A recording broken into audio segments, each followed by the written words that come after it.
On se retrouve devant la Prix Martial de Gaulle pour parler un peu d'histoire. Si vous pensez que cet incontournable de Lyon est un immanquable de la Fête des Lumières, eh bien détrompez-vous. Si vous connaissez la Fête des Lumières pour ses illuminations, eh bien sachez que le 4e plus grand rassemblement festif au monde n'a pas toujours été comme ça. Venez avec moi, aujourd'hui on va percer ce mystère ensemble.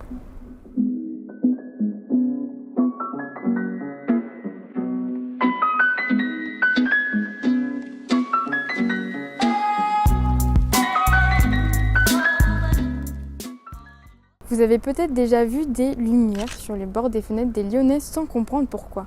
Alors remontons dans le temps pour comprendre l'origine de cet événement. Depuis 1852, la tradition invite chaque famille lyonnaise à poser le soir du 8 décembre sur ses fenêtres des petits verres épais et colorés remplis de bougies. Ces petites lumières, c'est ce qu'on appelle des lumignons, l'origine et le symbole de la Fête des Lumières. Mais comment en est-on arrivé à de telles festivités, me direz-vous? Eh bien depuis 1989, une partie du patrimoine lyonnais rejoint la fête, à la base constituée que de lumignons. Quartiers, monuments et fleuves se partent aussi de 1000 couleurs pour le plaisir des touristes et des habitants. Depuis 1999, la fête dure 4 jours, date à laquelle elle prend le nom de Fête des Lumières. Au fur et à mesure des années, les installations publiques se sont complexifiées et sont devenues de plus en plus impressionnantes, constituant à faire connaître la ville de Lyon et sa Fête des Lumières sur la scène française et internationale. Si ce véritable festival a commencé il y a 35 ans, et bien depuis 2003, il illumine aussi la cathédrale Saint-Jean-Baptiste.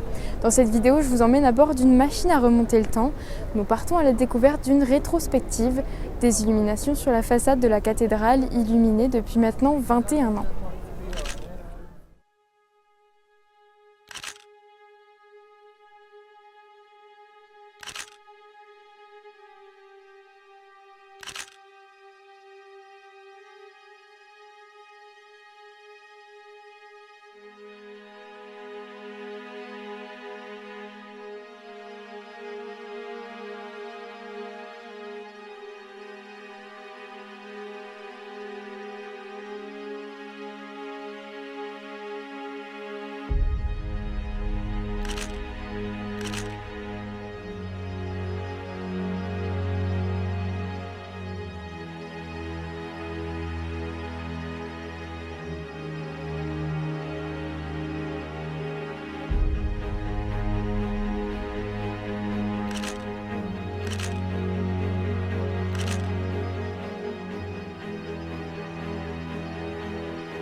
Et si vous vous demandez quelle sera l'illumination de cette année, eh bien allons la voir ensemble.